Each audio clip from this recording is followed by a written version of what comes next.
Hello, I'm Layne Hartsell with the Asia Institute, and I'm here with Bill Kelly, integral thinker. And today we're going to be talking about the indigenous model and some of Gabor Mate's work. Bill received a Ph.D. in communication studies at the University of New Mexico, lectured at UCLA. He's been published in a number of things, China media research, global intercultural communication, intercultural mirrors. He is the author of A New World Arising, Culture and Political Economy in Japanese, Chinese, Indian, and Islamic Civilization. So, Bill, thank you so much for your time, and I look forward to talking to you. Glad to be here. We're accompanied by Jan Crick of the Asia Times. So I want to give mention to him. He's been writing prolifically about the Chinese model, and maybe he might say something about eco-civilization as we go along. Bill, you published an article called on Gabor Mate's heartfelt critique of modern life, and on the picture there you have that 1927 that famous 1927 picture from Edward Curtis of the I, I guess they're the Inuit women, but they're Native Alaskan women, and then you quote, or you talk about Jules Henry in 1963, talking about the indictment of the American way of life. This indictment of the American way of life goes way back. You can see it in the Iroquois, you can see it Algonquin, and so forth. Let me ask you about this indigenous model that's underlying your work here and what it might have for modernity. What does Mate say, and so forth? Okay. Um, yeah, so I find the indigenous model important because it does offer this critique of modern life, and in one sense, among all the existing cultures, it represents the opposite extreme of modern technological society. So if we want to see, you know, societies that are still existing to a degree. I mean, their integrity has been seriously damaged, but at least we are aware of, the models that they have offered and now are trying to bring back and offer us as modern people, to help us out of our predicament. Okay, so the question then, becomes, all right, what is it you know, that they can offer us. All right. And Gabor Mate felt that um, in modern culture, modern civilization, uh, the way that we live in society is just, harmful to our development as human beings. In other words, we can't realize our full potential, and grow and develop uh, as we ought to. We don't our being doesn't naturally unfold, because of this, what you call, like a technostructure, a technosphere, um, and, the whole apparatus of modern life, right? And since Gabor Mate is a medical doctor, he wants to focus on that area in particular, how our medicalization of life, and our over reliance on biomedicine then um, leads us to uh, harm human beings as they grow up all through the life cycle. So instead of medicine being a force to relieve the human state, actually it's making it worse. But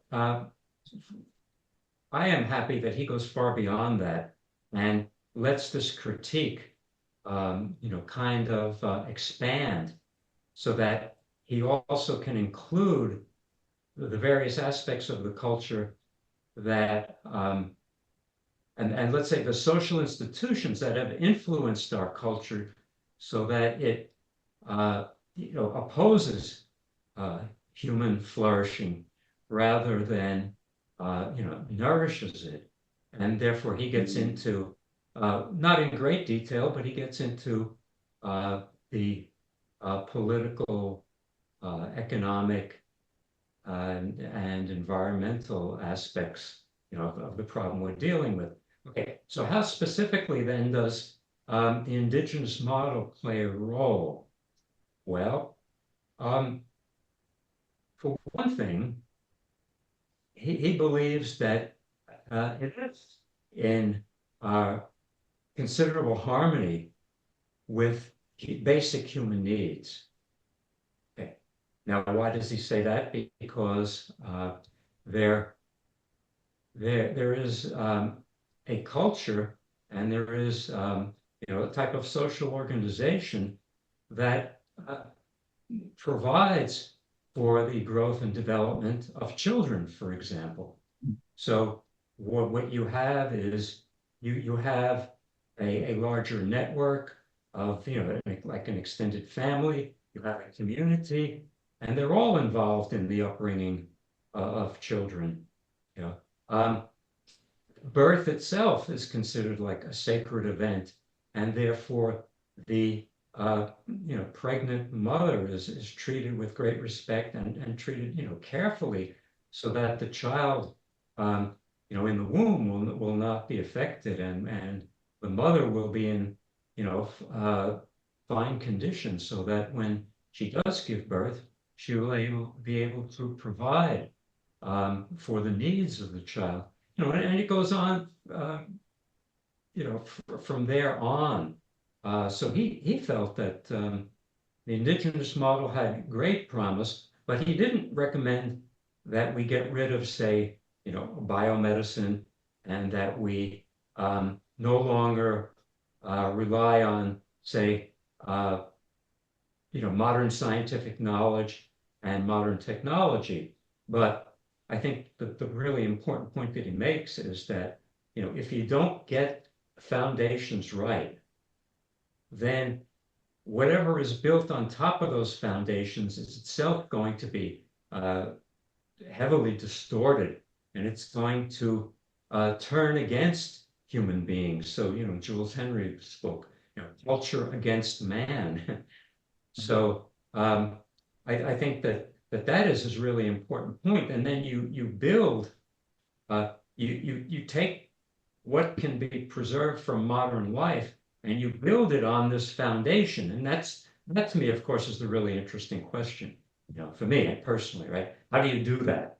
You know, Mhm. without junking modern science and technology completely, and without you know, removing a lot of the means by which we could stay in contact with the rest of the world. Okay, so yeah, you see where I'm going with that, right? Yeah. Okay, I think that gives you some idea of where my interest lies in all of this, right? So there's the our present. I'm going to quote directly from you here. Our present society is frustrating our inbuilt needs. So there's a human nature that we have, survival needs. I think this is obvious. Of course, we can't prove this scientifically, right? But we clearly have some strong tendencies to survival, towards love, towards care, cooperation, and all of that. And you're saying that and you and I say this, that our present society is frustrating those inbuilt needs for sociability, emotional openness, harmony with the natural world, and artistic expression. I mean, that's very well put. Then you go on and say we have right now the current culture has this inability to coexist with others that are politically and culturally different. Actually that's a lot different than if you read about native cultures who formed the democratic confederations, for example, this kind of thing. Um, and of course you go on with Mate. I guess when I hear this and you say we have a kind of stunting process that goes on in modern culture. Is this what you were getting at? This kind of stunting of the human capacities, and then Yeah, we I think yeah, I think that you could say that therefore our full potential is not being realized, or we're going against the grain when we try to realize it, and and this of course is causing a lot of stress and as a medical doctor, he wrote the book When the Body Says No, and he really talks about, how all the stresses of modern life have contributed to so many of our mental and physical problems. And among the physical problems, he talks about the increase in autoimmune diseases. He talks about, of course, the increase in cancers. Um, you know, you it's so and as well as the recent increase in mental illness and suicide. So this is from the stresses of modern life. So for him, this is clear evidence that there is like this contradiction between modern life and our inbuilt human needs, and as you mentioned, our human nature. Yes, yes. If you, I can quote directly from like Ben Franklin. I mean, this Ben Franklin was writing about this kind of stuff. I mean, it's right in the core of American dialogue over the centuries, right? About he was interacting with Native Americans, talking to them, and he recognized basically what you just said, but you say it more in a modern form. So he said these people are uh, look at our ways of life as being totally tedious and irrelevant when they have free time and they develop their oratory skills and they do memory of the council meetings. The women are participatory. He goes on like this, and the how superior that the social organization was to what they were trying to do there at Philadelphia in the 1770s Yeah. and so forth. Do you in your work do you go into you don't talk about democracy here, but do you think that democracy has something to say in this direction that you were talking about, that what can we do about the current situation? So if we take, say, Franklin here, and we take, say, Kandiarank or one of the Wendat or the Mohawk or the Onondagas, the Haudenosaunee, these guys, take some of their thinkers. I put Ben Franklin here, and then out of this, can we do something to match what you're talking about? Is what do we do? Yeah, I think that's clear that here it gets into the ideas like of bioregionalism and decentralization, and setting up a society which is in harmony with the surrounding environment, with the geography. In other words, an ecological society. I mean, all of that you have in the indigenous cultures, and that would seem to provide the foundation that Gabor Mate is searching for, and that's why he invokes indigenous cultures, and he had his own personal experiences in the Amazon when he was leading an ayahuasca retreat, right, with the Yeah. shamans, right, so he then really had a lot of firsthand experience also of the spiritual power and the spiritual development. So you put all that together, he was quite impressed, and therefore he thought that indigenous cultures had a lot to say to us modern people, and that we ignore them at our peril. Mm. Yeah. Did you say did you say in this piece or another piece that he had to undergo treatment with the Native Americans or the people in the Amazon? Is It's in this piece. It's right near the end. Yeah. okay. He had to go undergo some kind of treatment with them. Does he talk about that very much? And Oh yeah. That was, I mean, for me, that was the most moving part, because what he explained was that here's this famous Canadian medical doctor who's written these best-selling books and has a tremendous reputation, and he's leading these ayahuasca retreats in the Amazon, and people are coming from all over the world, and then the amazing thing was that in this particular retreat, the shamans that he was working with said to him, you know, your energy is dark and Right. dense. And um, it's affecting the participants negatively.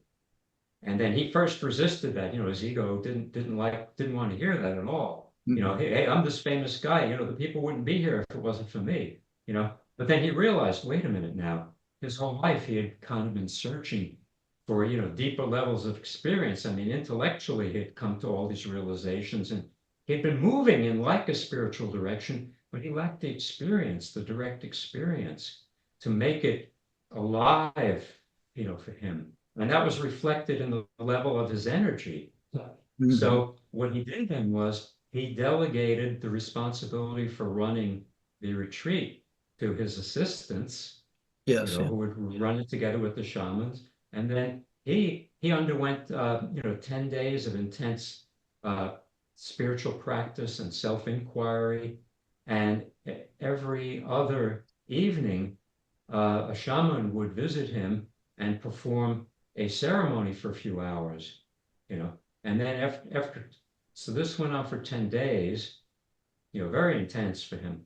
And then when it was over, he was talking to a shaman, through an interpreter. And then suddenly he just pitched forward on his face, and he had these just amazing experiences.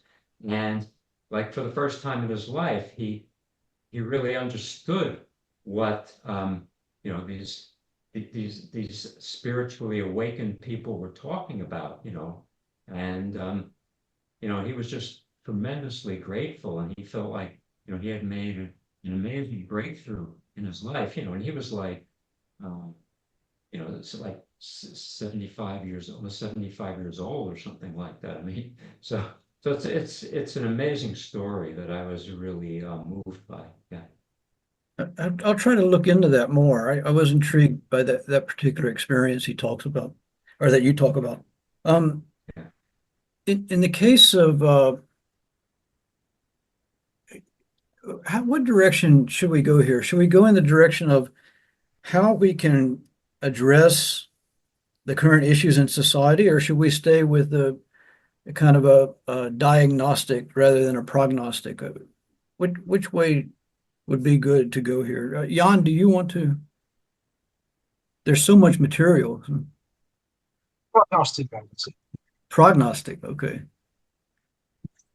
So Uh, bioregionalism. yeah, among other things. Uh, this discussion reminds me a little bit of Larry Taub's macro history, that history progresses, and the progress has both a plus and a minus side, right? Um, Larry talks about uh, the warrior age when we developed large scale armies, but it also spread spirituality, Christianity, and Buddhism around the world. Mhm. Same with the merchant age. It resulted in exploitation and the destruction of natural resources, but it also created higher living standards for an increasing number of people.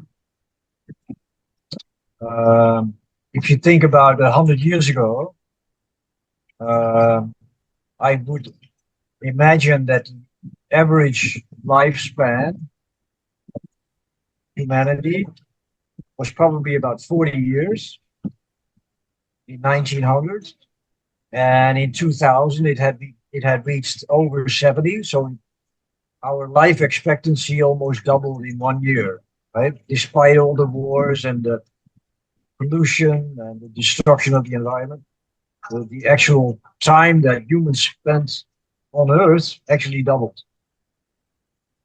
So the discussion about indigenous wisdom and modern technological development, uh, uh, the, the the issue is, how do we find a balance between the two, right? We cannot go back to uninventing electricity, right? Or the modern technology that we have today. That's here to stay. We cannot eliminate it. We cannot do without it. So we have to find a way to integrate these two concerns, right? And I think bioregionalism is one example of how that can be done, and where indigenous cultures can be a valuable source. Uh, it's not very different from how, you know, old spiritual leaders of 1,000 or 2,000 years ago can still inspire us. I think indigenous cultures can inspire us in similar ways, to look at things holistically, uh, to take all aspects into consideration, right? Human needs as well as the needs of nature, the needs of society. So then it comes back to the word integration, right? We have to integrate all these different streams of thoughts and developments to find a new equilibrium in both nature and society. So that's basically where my interest is. How can we balance these two? And I think with green technology, um, which has also a downside, right? Because green technology requires a lot of mining minerals and metals and other resources. There too, it's a balance, and but we have to find that balance. There's no other. I think there's no alternative. We cannot go continue exploiting resources without limit, because then we self-destruct ultimately. But we can also not go back to a life that is unplugged, right? You can do that on an individual level, right? You can retreat to nature and We are going to get get teenagers along with that project. off the grid, right? But that's They're not an gonna option for 9 billion people, right? So that's my view. You have to integrate these two contrasting but ultimately perhaps complementary developments. A growing interest in bioregions and uh, uh, reduce the load on the environment by using technology, right? Yeah. We can do that. Technology can greatly reduce the amount of energy we use, especially fossil fuels, right? So, I want to just, Jan, Jan didn't ask me to do this. I'm doing this on my own because I'm just reading the book. This is Jan's new book, Futurist for the 20th century, 21st century, and it's about his teacher, Larry Taub. Um, and probably Bill knows Larry. I never had a chance to meet Larry, but I am reading the book right now, and I just wanted to say something about that while we're here. thank you, Lord. Thank you. And that's from BRO Books in Bangkok, Bangkok publisher. But people can pick that up on Amazon, is that right? Yeah, any online book retailer. Uh, Bill, do you want to look at bioregionalism here? And do you want to look at structure? Do you want to look at ideology? Or how do we? I'm kind of wanting to put the ideas out there and let you guys, you know, push back on me, or maybe we can spar a little bit too, whatever.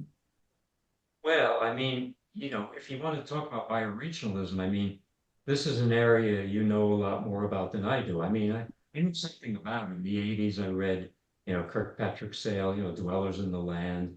Yeah, and I've read a lot of other works, especially the 70s and 80s, that, a kind of a similar orientation. We have Schumacher and Hazel Henderson and all these people. Sure. Okay. But still, after that, I went off in more communication direction and got Mhm. more involved with Asia. So I haven't had such an opportunity to follow up on that, except since I've been retired for the last 10 years, I've started to move back in that direction. Mhm. So I am more interested in hearing what you have to say about that and how you would answer Jan's challenge, about how you integrate these, and how you integrate the technological society on the one hand, and with the Native American wisdom and culture on the other, and how can they come to some kind of um, accommodation with each other and integration, um, or maybe I would look at it this way, just like Gabor Mate does, that the indigenous society, in a sense, provides the foundation, and then once that is really in place, um, then you can see, okay, now what level of technological development, is appropriate for this kind of a society.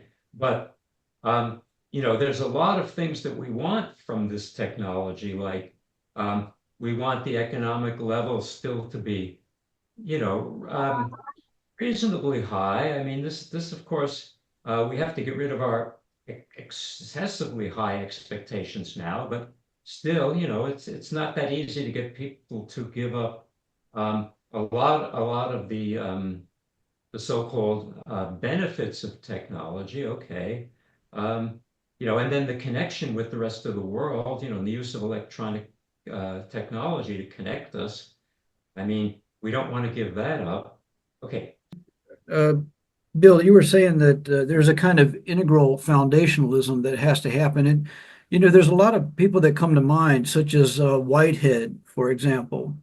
I mentioned Candy and some of the Native Americans, but, Miantanomo, Tecumseh's brother was a philosopher. I forget his name. But anyway, in the modern period, the one that we were all born in, you have Whitehead, you have Russell was an integralist to a point, but his was the analytical philosophy. So as a person, he was an integralist, but as a philosopher, he was analytical. So Whitehead is more like, I think, in our direction.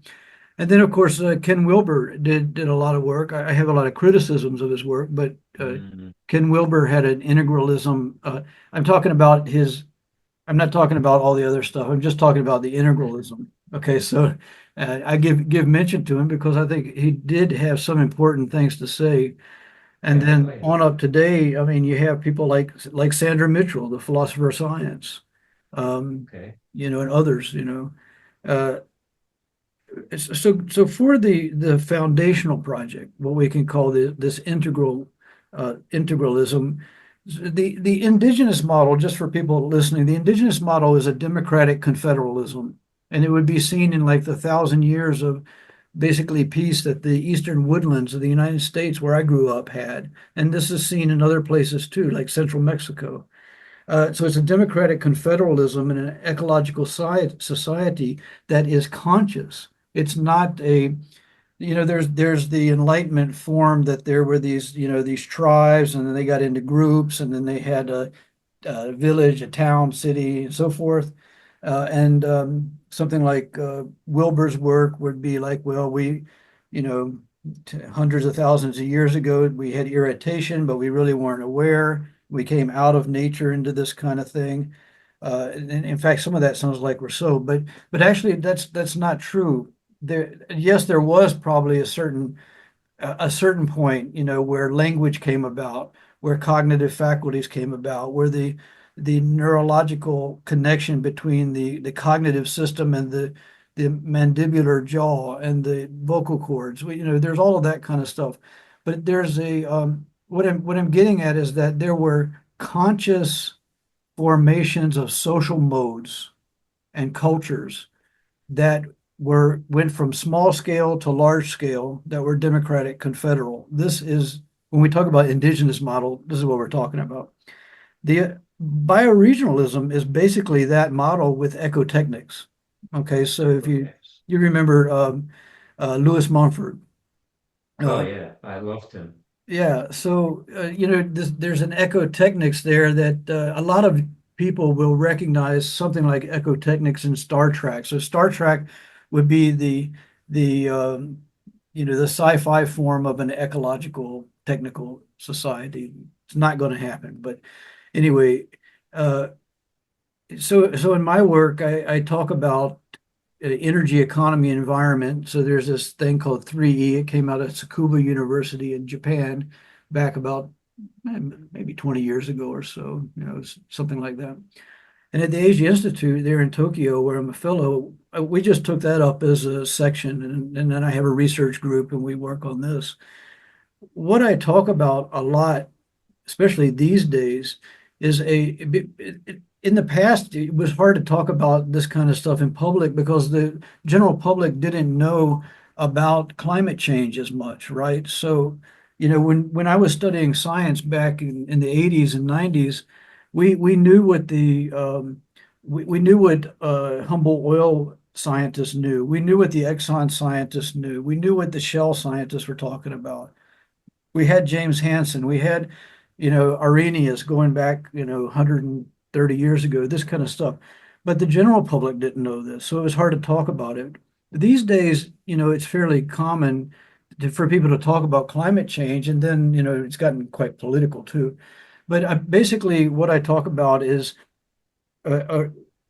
this understanding the conditions that we're in that we call civilized is actually a kind of culture.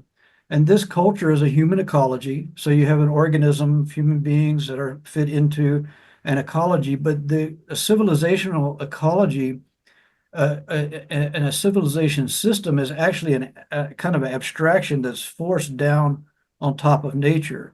So when you have cities, you just have that kind of grid, just put it across anywhere. It doesn't matter where it is. You put that grid in, and then you have this massive influx of extraction of materials into the city for production. This is your geophysical type aspect of civilization, and it's in the name. So civil, like civil engineering, or civitatis in Latin, or polis, that all means city. And in fact, the philosopher is the highest citizen of a city. So it's a city man, just the highest development of the person. I'm quoting directly from Aristotle. So what happens is that, early on it was fairly destructive. So if you look in Gilgamesh, the myth of Gilgamesh 5,000 years ago, they go and they kill the forest guardians and they cut down all the trees of the cedars there in the Levant and bring them back and build the cities and so forth. But still, this wasn't too bad. I mean, like you look at the medieval cities, look at Florence or some of these places. Not too bad. I mean, you do have to have some kind of protections from the outside. By the time of Florence and the early Renaissance, Dante and all of those guys, they were out walking in the forest, and there was an integration going on. Whereas before that, go back to Tertullian, just 1,000 years before that, and they were talking about the wild animals and all that stuff out there. So you want to be in this city, but even Tertullian was saying, this is destroying nature.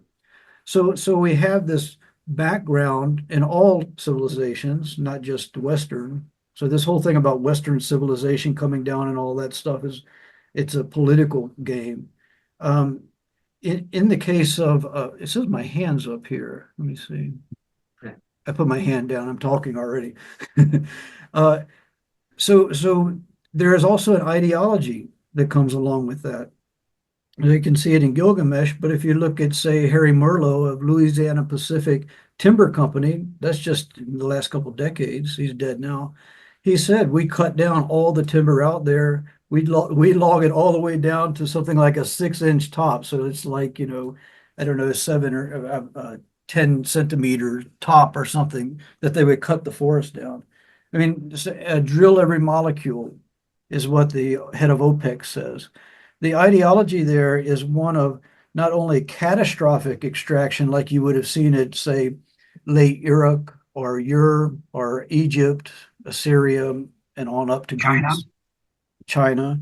China was a little bit better, but they still had it, right? So Mencius was talking about it there about 2,700 years ago. So you get this thing coming along, right? Around 1950, So you could say roughly from late Europe to Hiroshima. You have a massive acceleration upwards of all of the parameters that we look at for extraction. You know, we look at pollution and waste, right? So there's a metabolism in the city. There's all of this coming in, these nutrients, you might say, and then there's also waste going out, which is something that didn't get talked about. So I think you get the picture there. So what I say is that from 1950 until now, this thing has just gone on tremendous overdrive. When Jan talks about people living longer, I have a bit sparring to push back on you there, is that people actually lived a lot longer when they were in the natural communities, and they had groups. They weren't just like wandering. Like it wasn't. I think Rousseau was actually wrong. They actually had groups. They had settlements, even large settlements, going back thousands of years ago, before Europe and all that. We look at their bones, we look at their, the bone structure and all of that stuff. And the indication they were far more healthy than we are today. But when you get to about the late 19th century, especially in Europe, one thing in Europe, not Mesopotamia, but where you guys are, where you're from, the physicians were basically cleaning up the cities. They started to put in hygiene. They started to do a lot of things like this. Then you started to see people in cities living longer. Around 1950 to about now, that's where you see this kind of doubling of the lifespan going up to, like, say, people in, I don't know, people that are living, say, not so much in cities and all of that, but they have good health care and so forth. They live to be maybe 80 or 90, doing pretty good that way.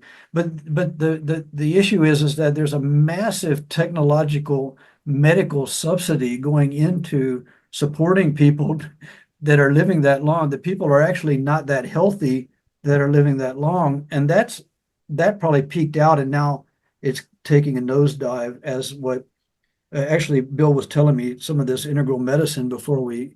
So basically, what we're looking at is we're looking at uh, what we're calling health in the modern era is, people living longer than they did before in cities. Like if you lived in ancient Rome, at Rome at its height, say, like, I don't know, 70 AD, that's when the silver mining was sky high and all of this kind of thing. People weren't doing very well because if you read about Rome, I mean, they had these like pits of dead animals and dead people outside the city. They didn't have quite good sewage, the walls of the houses were really thin. They go on and on. You can look at the literature. People weren't that healthy, but by the 1950s and on up to today, the medical system has been able to support a level of extension, and not extension, but more longevity of the natural ability for the human body to live.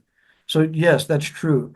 Um, and then we have pharmaceuticals today that we take that can, reduce aging. So that gets into a little bit of the medicine. But I think that what I'm trying to get at here is not so much medicine, but psychological and spiritual reorientation away from civilization.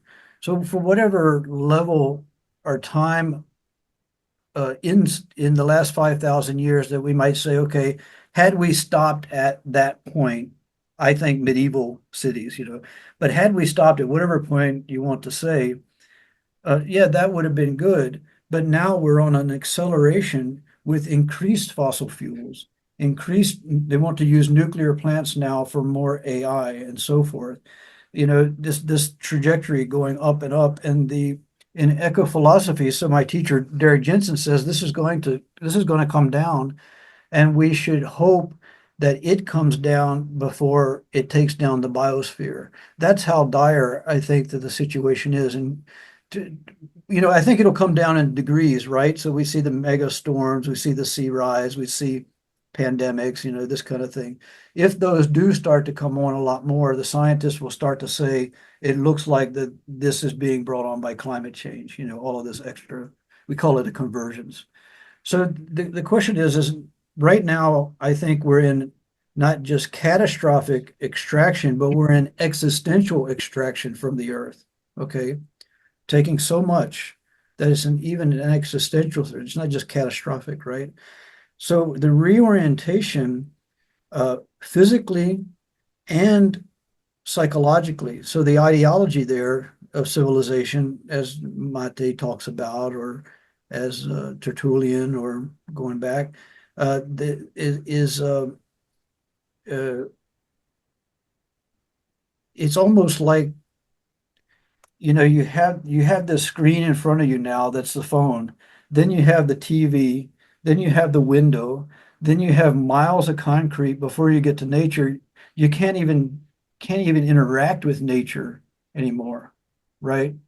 So this also creates an actual lived psychological orientation within an artificial situation. And I think then Mate would say this is where your disease is coming from, and the ailment. So let me stop there as far as like the definition of civilization, and let you respond.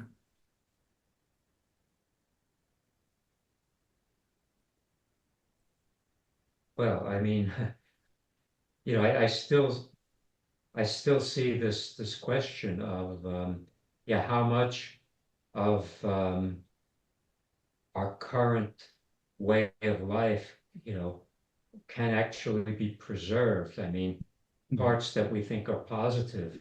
Um, and I tend to share the same outlook as you do, that the situation is really dire, and that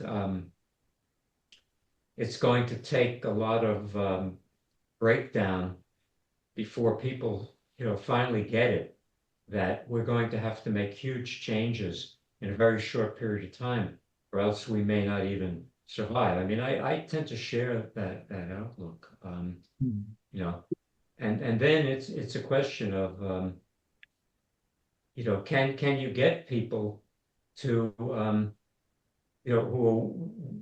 who can accept this bargain, because it's really the only one we have. Yeah. That we either have to change drastically, or we're not going to survive at all. You see, now that is assuming that it's going to get there, and it's going to get there fairly soon. Now, if you don't accept that premise, of course, then you're going to look at things a bit differently. But I tend to agree with you on that point. But of course, I'm not an expert on these matters, and this is a certain amount of intuition, certain amount of experience, certain amount of reading. But I could be wrong too. So yeah. So, Right. Well, yeah, as far as whether we're right or wrong, so I've got the papers here in front of me. I mean, we say that, but it's in the database actually behind the video. Um, we have the information from Humble Oil, from Exxon, and the idea was that to buy up the leases to the land in the Arctic covered areas with ice, so because they knew it was going to melt, so they could drill more to get more oil. Donald Trump says that with the seas rising, that there'll be more oceanfront real estate. Then basically, it's a good investment opportunity. Factually, that's wrong. With the seas rising, you're going to have less real estate. But what he's done there, by whether he's right or wrong factually, what he's done there is he's revealed a utter lack of concern for scientific evidence. Then the other things I was quoting was Will Steffen. So with all of those parameters that we see for the inputs and outputs, extraction and all of that stuff is since the 1950s, it looks like this, really serious. yeah. Yeah, I mean, I would Yeah, be, that's how I see it. Yeah. yeah, Yeah. yeah. So, so yeah, so it looks kind of grim, at least from where I stand, and from where you stand, and but yet at the same time, I mean, we we can't just give up. So we do what we can, and we do what we think is right, and we hope it makes a contribution, and we keep investigating and keep trying to get a better understanding, Right. of the types of action that could be, effective, and find our own ways to cope with this situation, which seems to be accelerating.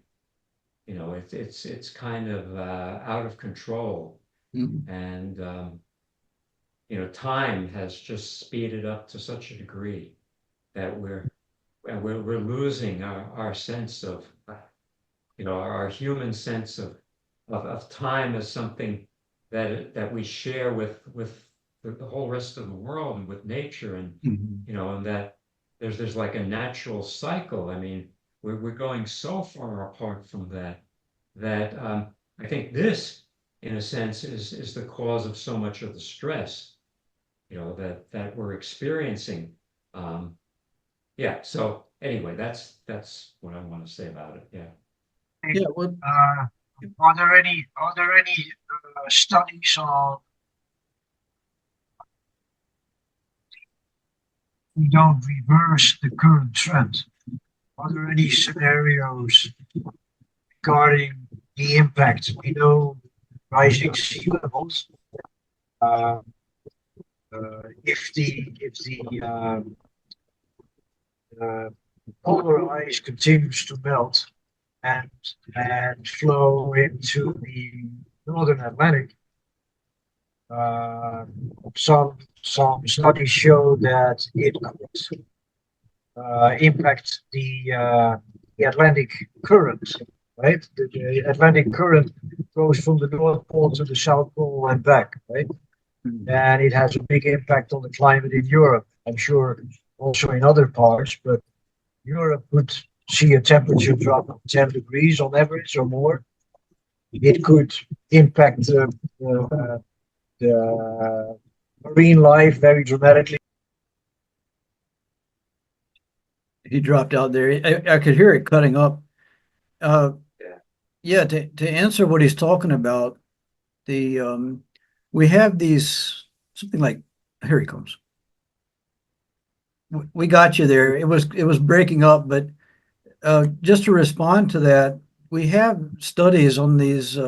It's like 16 tipping points. So, for example, the Arctic, the boreal forest there in Canada and upper, the far north, ocean currents and the stuff you're talking about. These we call tipping points, and scientists, I mean, teams of scientists with massive technology are watching those areas because, as you said, if those things go out of whack, then you get all these real wild fluctuations. Uh, so Like yes, a chain effect. It could be a yes, chain effect. sure.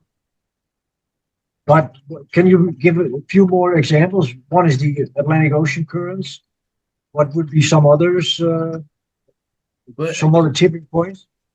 yeah, you're talking about probably the Gulf Stream, which goes up from, say, like Key West in Florida and, out of the Caribbean on up to just north of England, I guess, maybe into Norway. Well, yeah, Greenland, and then back down past the European coast, down the African coast, and to the South Pole and back up again. Yeah. It circulates from North Pole to South Pole. If that comes to a standstill, to me, that is one of the most dramatic examples that I know of, anyway, of climate change. That it could bring to a halt the Gulf Stream in the Atlantic. Yeah, these are the kind It of would affect all. these are those kind of would big, have a, those really big things that the teams of scientists are looking at. That one is a little bit further down the road. The one that they're concerned about is the Arctic. So you'll see the Arctic in the news a lot because some of the scientists are saying that tipping point has already gone over. That's why do you remember just in the last few years, all of a sudden it started, you could almost see things where you're at changing, massive storms or, the too much flooding or whatever, and higher temperatures.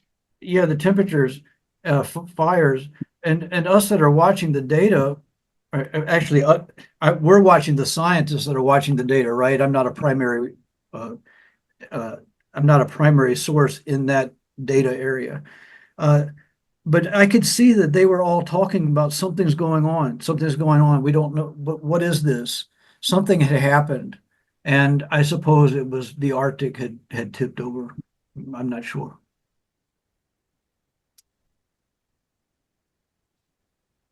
Okay, so what Bill was saying is there, yeah, we don't give up, right? I mean, there's a lot that we can do. Um, so we established the indigenous model and bioregional model as definitions at least, even if people maybe listening to us don't agree. But we have established the definition, and I actually think that La Via Campesina, the planetary indigenous organizations, could be the ones that could save us, but and not the techno utopians and all this kind of thing. The next step then, Bill, is to talk about the technosphere and nature. So what? Let me throw out. Let's have some fun. Why don't I throw out this idea of what would a Star Trek kind of ecotechnics? Let's say without spaceships, okay? Just a, kind of an ecotechnics in a like a ecotopia look like if we're just playing. What would that look like? That's not something that I've really speculated on or looked into, so I don't really have an answer. I just know there's one science fiction writer, Kim Stanley Robinson, who wrote The Ministry of the Future, Right, right. and that's that's a pretty grim outlook in that, and he talks about what it would actually be like as these forces accelerate and we suffer, more and more ecological breakdown. Okay, so I'm a little more familiar with those kind of things with Dwayne Elgin's work on possible scenarios, future scenarios, of how technological society is going to go. Mm. So that's about as far as I've gone. So I don't really have anything to contribute here. Yeah. When you were saying earlier, how much of this bioregionalism can we get and also keep some of the, let's say, like heart medications? I mean, there's a lot of people that take heart medications or what is it, diabetes or whatever. How, Yeah, yeah, sure. Oh, well, that's the big question. Because, just to use modern medicine as an example, I mean, there's such an infrastructure that supports it, research institutes and all kinds of, medical training and everything like that. So, and these are very centralized systems as well.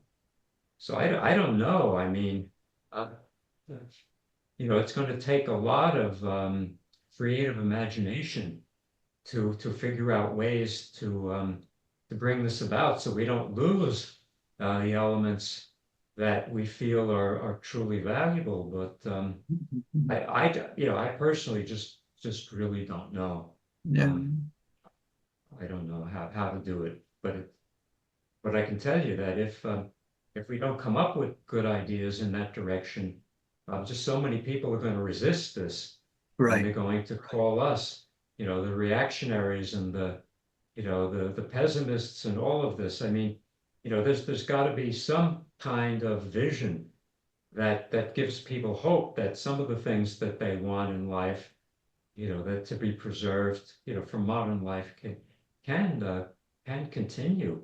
But then again, the breakdowns may just show that no, it's survival or nothing. That's that Yeah, sounds grim.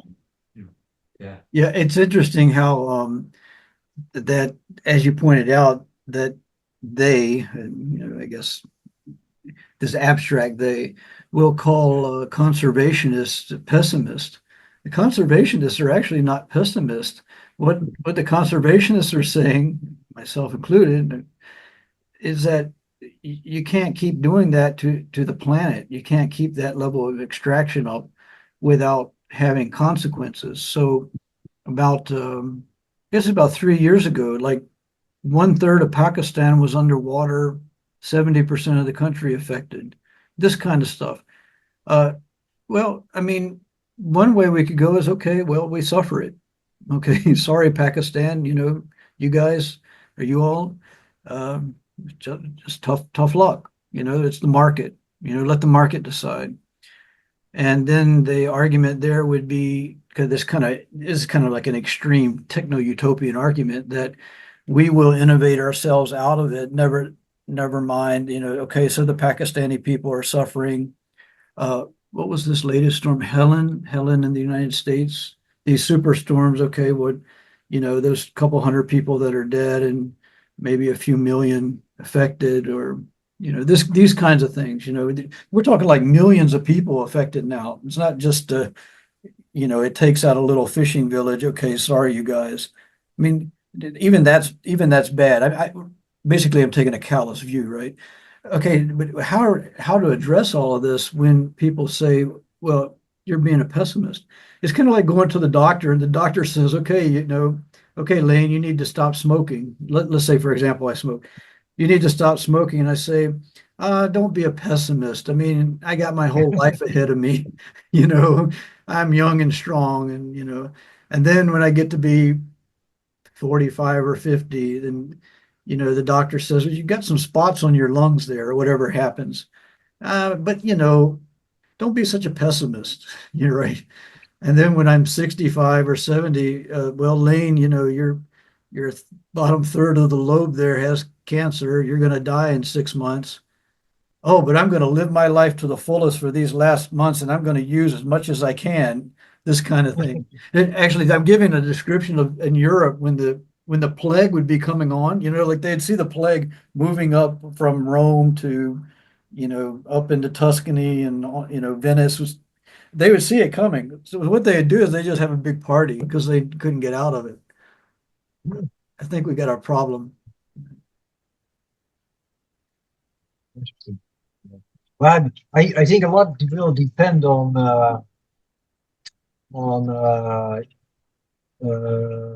economic nationalism, if you will. Um, uh, Countries like China and India, they have a combined population that is 4 times the US and Europe combined, I think. And their per capita ecological footprint is probably about a fifth of, of that in the West, right? So it's unlikely that their economic development would lead to footprints that are comparable to those in the West because the resources are too scarce. But to me, that's the biggest challenge, China, India, and the billion people in Africa that need to raise their living standards to bring it up to par to global standards. Yeah, but you mentioned China, but my understanding is that they're already causing more pollution than the United States is. Well, that's because of the size, right? That's Yeah, but still, I mean, so what China and India do is going to have a tremendous effect. And if they continue to develop as they are,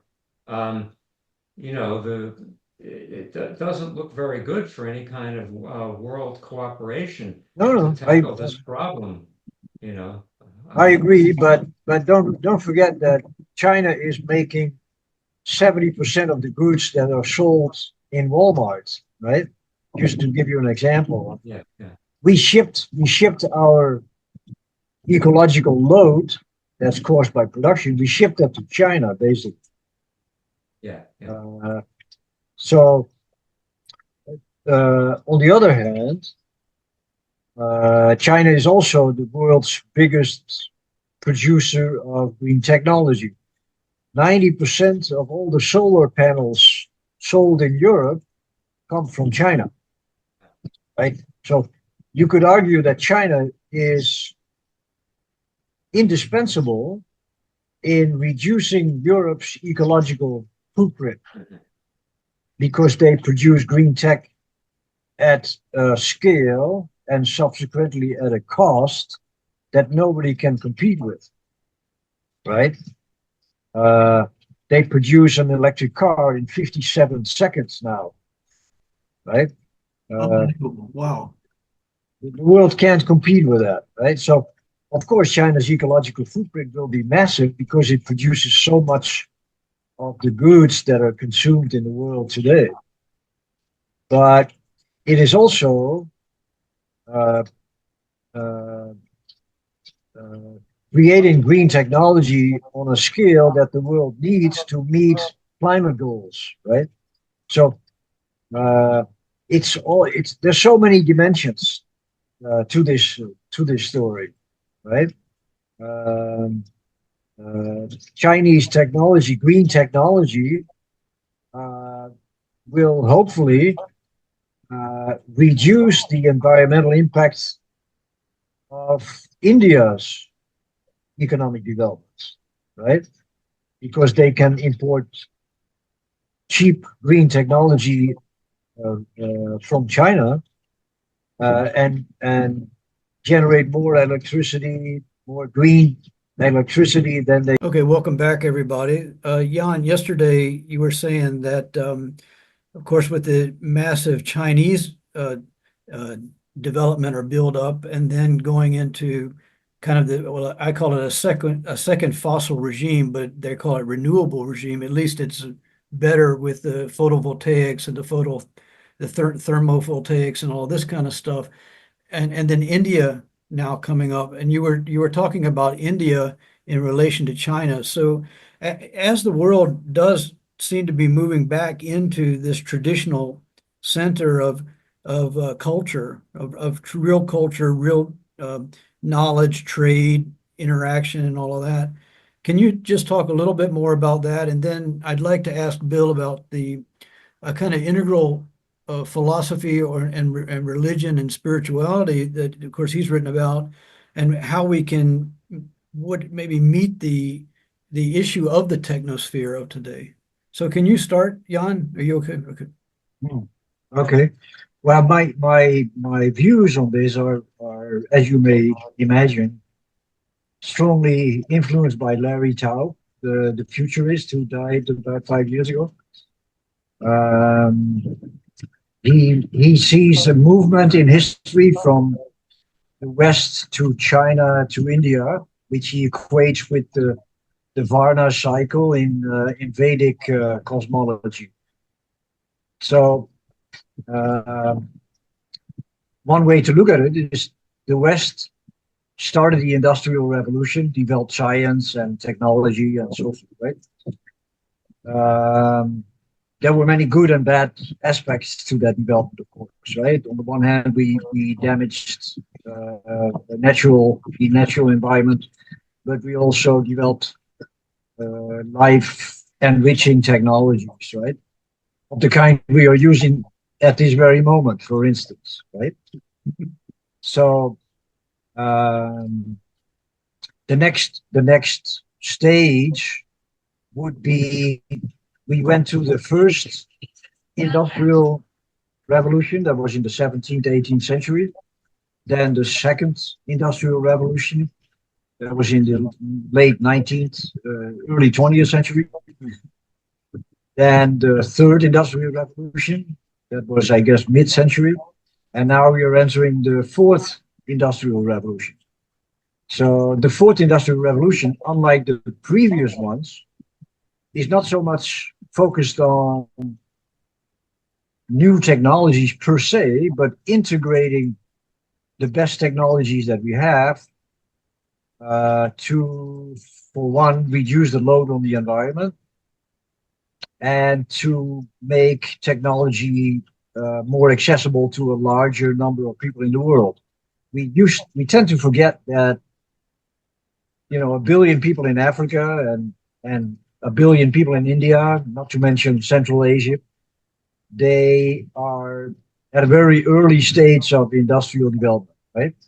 So the fourth industrial revolution will be sort of led by China for several reasons. One of them is the economies of scale, right? They can produce things faster at a bigger scale and then at a lower cost. So an example would be solar panels. The Chinese control something like 90% of the global market. 90% of solar energy in Europe is generated by Chinese technology. India will probably try to limit Chinese impact on their economy for purely, economic reasons, right? If they don't throw up some barriers, India would become sort of like an economic province of China, right? Because India is about, I would say, 3-4 decades. Well, that's 2 or 3 decades behind China in terms of industrial development, right? So China has such a lead that they can overwhelm Indian industry unless there are some barriers to it. The fourth industrial revolution will gradually change. It will not only have an impact on technology and how it is deployed, but also on how we live, right? The ultimate result of AI and robotics will be the end of work, right? One reason that the valuations of these AI companies are astronomical is that people expect that it could increase productivity by as much as 50 times. That's on the high side, but not impossible. To put that into concrete numbers, one person could be as productive in 10 years' time. One person could be as productive as 50 people are today, right? So let's say an accountant, right? If an accountant can increase his productivity by 50%, 50-fold, that means that 49 accountants will lose their jobs. Right. So that will be an exponential development, right? It's gradual, but it's exponential. Statistics vary on the impact on say the labor force, but China has a lead for the reasons I mentioned, the economies of scale, but also because of the urgency involved. Japan and Korea are in a similar situation in that to deal with an aging society and a decreasing population, they will get to a stage where, say, one worker who is productive will have to support 1 or even 2 pensioners, right? At the moment, that ratio in advanced economies is, I think, 1-3 or 1-4, right? So for every worker, there is 1 pensioner. And if that becomes 2 pensioners and 3 pensioners and 4 pensioners, the worker will be overwhelmed, right? So he needs help. And AI and robotics is the only way to deal with aging society, right? So what will happen is that we have to reorganize our societies, right? Because if 50 accountants or 49 accountants become unemployed or cannot use their skills in the area for which they were trained, how will they sustain themselves, right? So I think a basic income or something of that sort will probably be inevitable in the long run. Leading AI business CEOs are arguing for that. I think Sam Altman of OpenAI has proposed a universal or a citizen's income. So imagine that will happen. Somehow we have to provide people with the means to sustain their life, if not their lifestyle, right? That's quite another issue, right? But imagine that, say, 90% of the population receives a citizen's income, right? imagine what that will do to society. Today, most of our identities are tied up with the kind of work we do or the education we have, right? Right. When you It's meet not people for family, the it's work, right? right when we meet people for the first time, not as much today as it was 10, 20 years ago, but still, the first time people tend to ask others when they meet for the first time, what is your job or what kind of work you do, right? That allows us to place the person in a kind of a social hierarchy or a social status. Right. So when AI devalues our education and our professional knowledge, we are likely to find we are likely to try to find our identity and our purpose in some other activity, right? So my sense would be that as the value of our identity as a professional decreases, it becomes more important who we are as a person, not what we Right. know, Right. but what who we are as a person. Right? So let's say you wake up in the morning and you have no job. How do you get through the day? Right? Some people may go play tennis.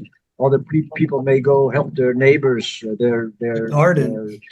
uh, do the garden, right? So there will be a lot of options, but what you will do will become more important than what you know as a person from your professional background, right? That will be devalued by AI.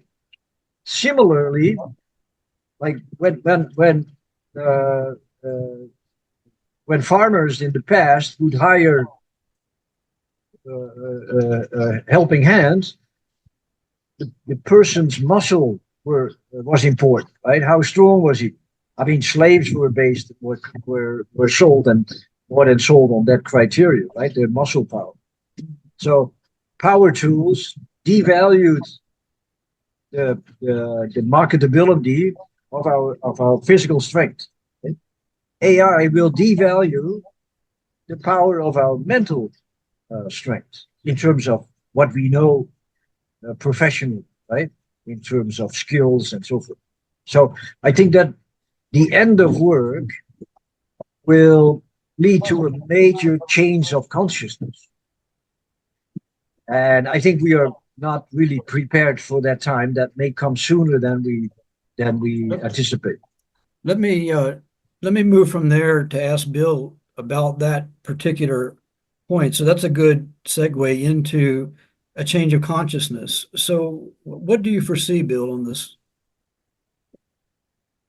Well, um, I also think there will be a spiritual imperative, a great need for a change in consciousness.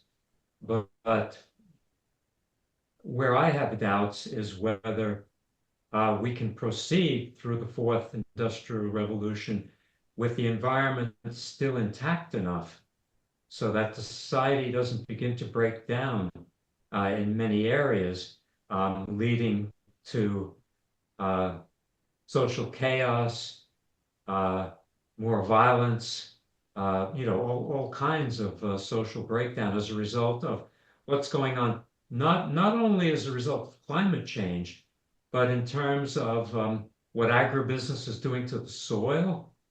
I don't know how much longer we can continue to exhaust the soil as we have been. Mhm. Um, the use of water for industry and for growing agricultural products and everything like that. We're starting to come up against limits there.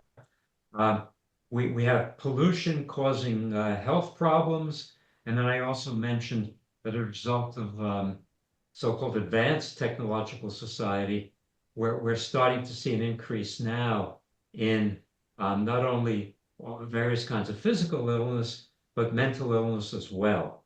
So for me, all these uh, factors add up to what some people have called the meta crisis, which is Mhm. like the combination of all these crises together.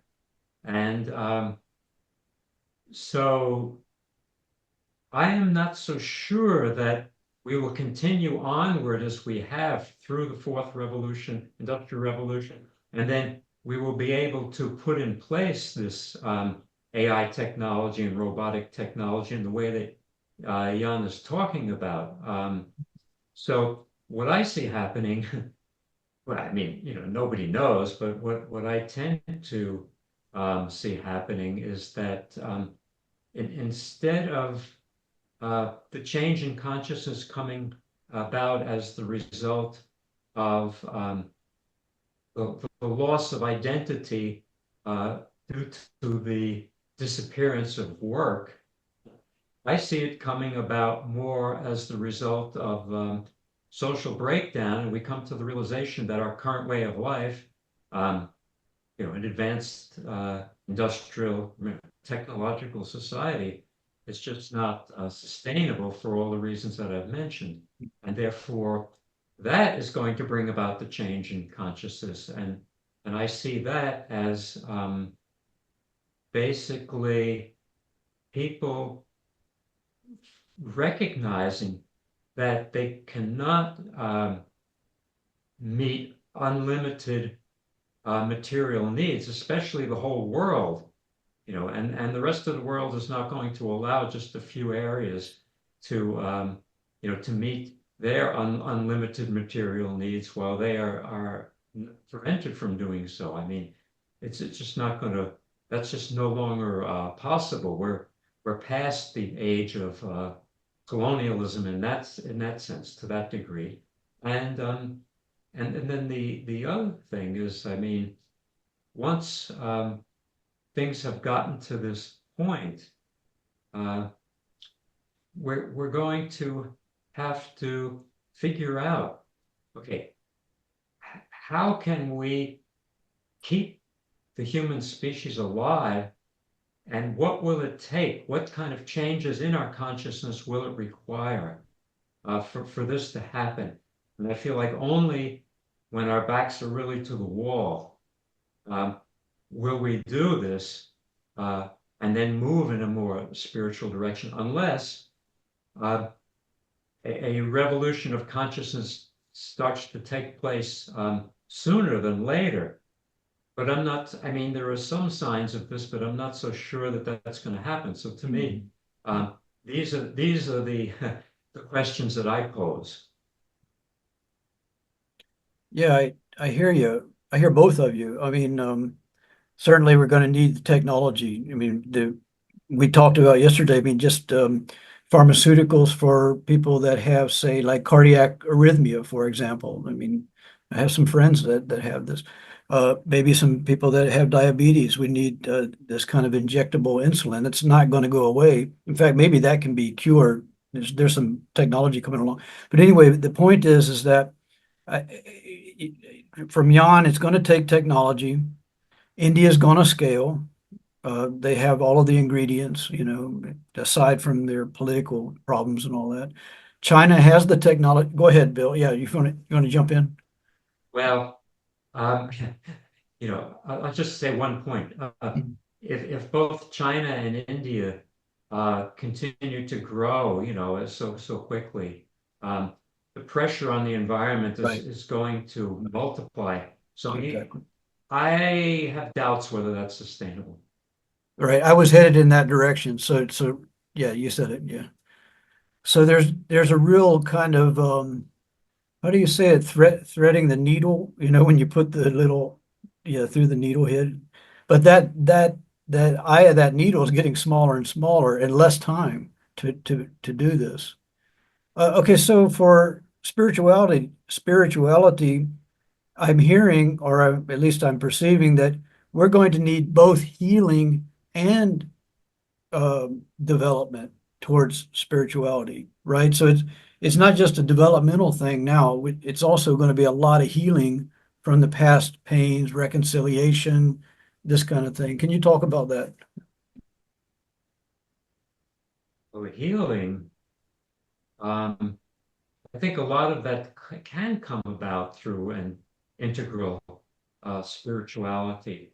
But one thing that's required, and which we don't have in many of the spiritual movements today, is that there has to be a focus not just on transcending this world and somehow um, going around all of the problems that we've just raised that are going to, haunt our future society, but facing these front on, and what that requires is that um, we need to be willing to face the demons that are in ourselves, which are the result of the modern technological society. In other words, the traumas of modernity, which we Right. have within us, are going to have to be confronted honestly and openly.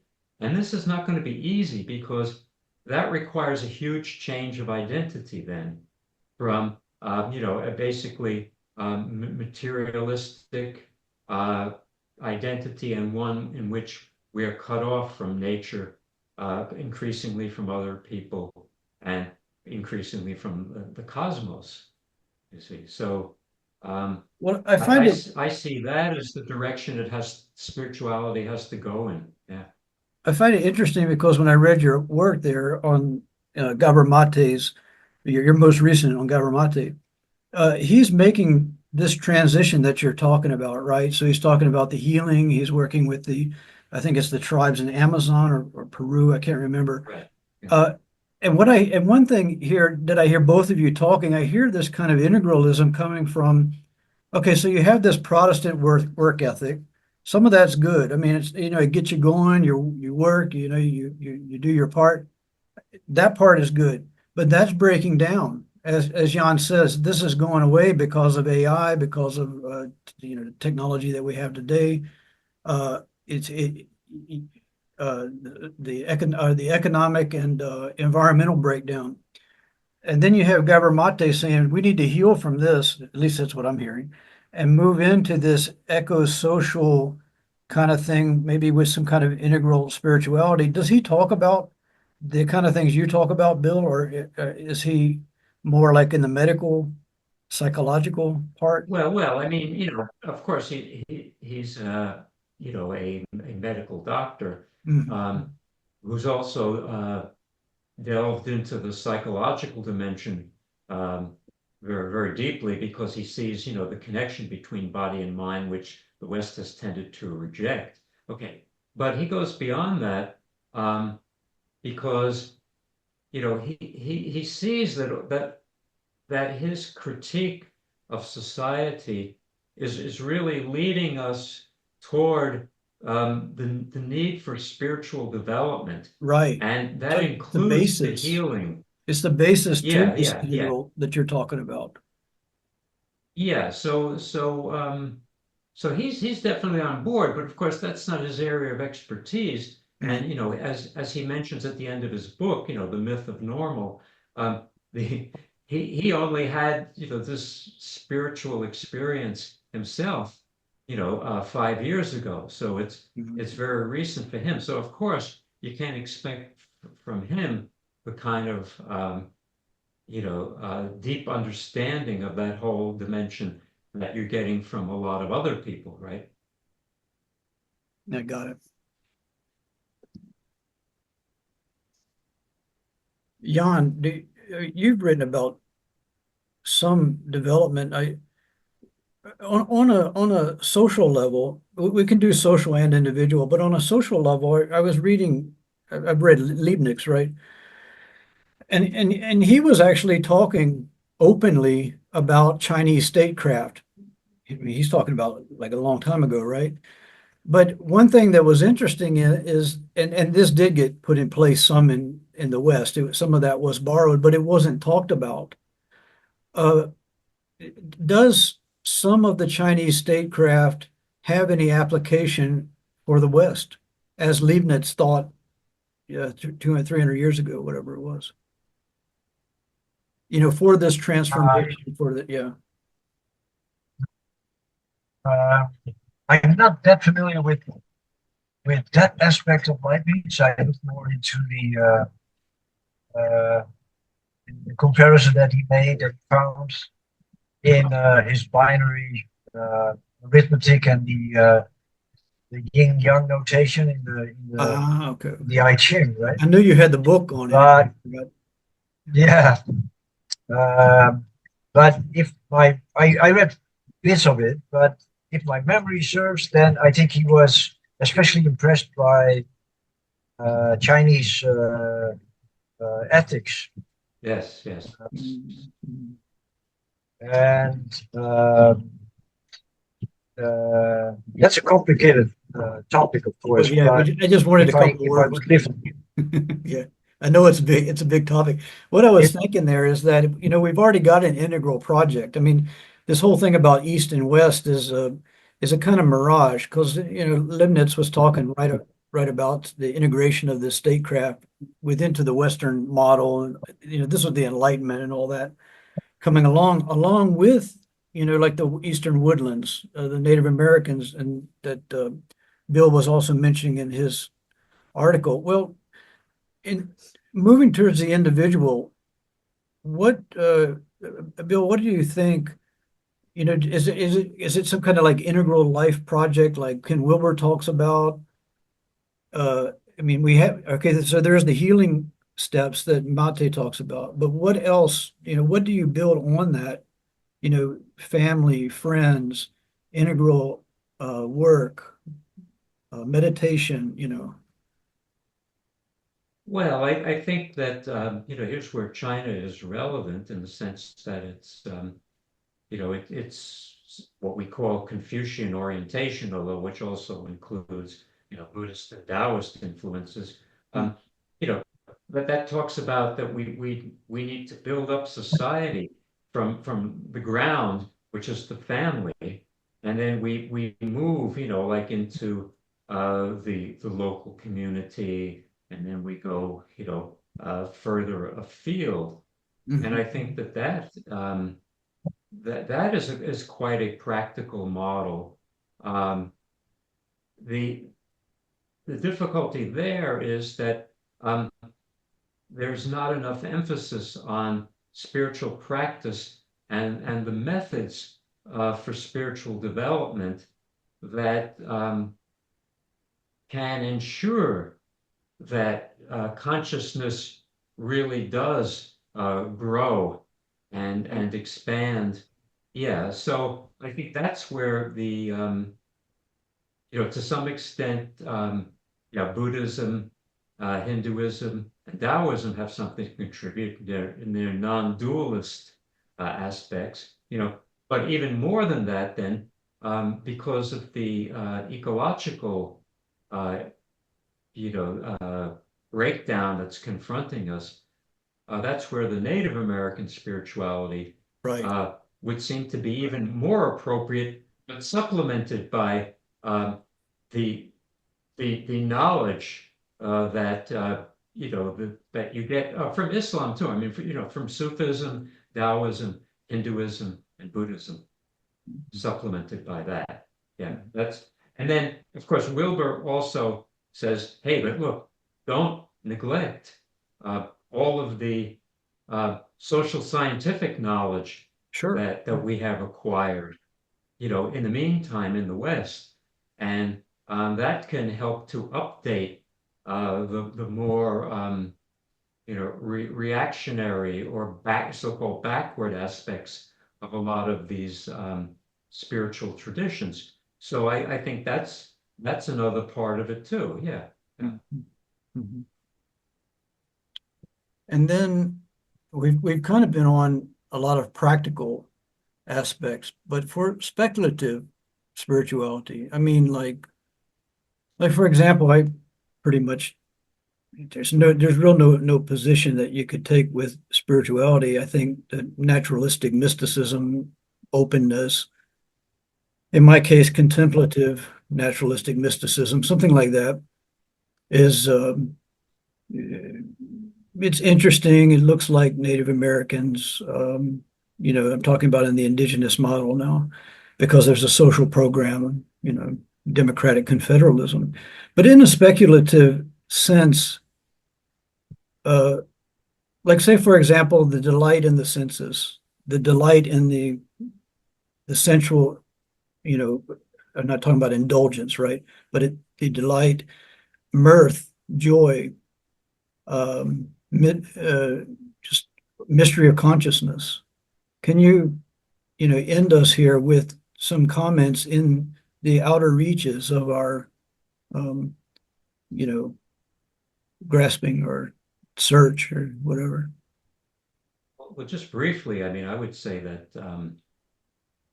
an integral spirituality, um, not a not a mythical spirituality, but integral spirituality is really what you've just referred to. It includes that because what happens is, maybe you go through a period of withdrawal from society and retreat, and when you deepen your own awareness and you go, Mhm. into the dark night of the soul or whatever, whatever you might go through, like Jesus Christ in the desert and things like St. that. John of the And Cross. then yeah, when you come back, then you know you you're in the world, but you're perceiving it very differently. Right. You're not trying to go out of the world. It's not that kind of renunciation, you Mhm. know. And once you've gotten there, where you see, you perceive this world and its realities with like new eyes, the inner eyes. Once you do that, um, then I think you take delight in the senses. You take delight in everything that exists because it's all pervaded by consciousness, or what some might call the divinity. So that's how I see it anyway, and that's like a non-dual perspective, or an integral perspective. It's interesting listening to you because this really gets out there on the outer reaches of human, the human experience. Richard Feynman, and around, I don't know, 1960s, maybe 1970s, he said that after I'm dead, after we're gone, all of this will be figured out. We have all the mathematics, we know the physics, and all of that's going to be figured out. But uh, little did he know, but he was a brilliant scientist. But I don't think we're going to come to the end. It doesn't look like anyway. It looks like some kind of naturalistic. When I say mysticism, I mean more like it just we don't know. It's open. There's a kind of openness there that uh, we have limitations with the senses, with cognition, all of that. Yeah. Well, I've been speaking with Bill Kelly, professor from UCLA, and also writer, integral thinker, and also Jan Crick of the Asia Times, also an integral thinker, has a book on Leibniz and also on Larry Taub. Larry Taub was his teacher, and it's called can you tell me the name again? It's something like a new futurist. I had it the other day. Futurist for the 20th, futurist for the 21st century. It's Larry Taub, Larrytaub, and that book is on Amazon. So let me give a plug for that. Thank you, guys, and see you again. Thank you. Thank you. Thank you. Enjoyed it.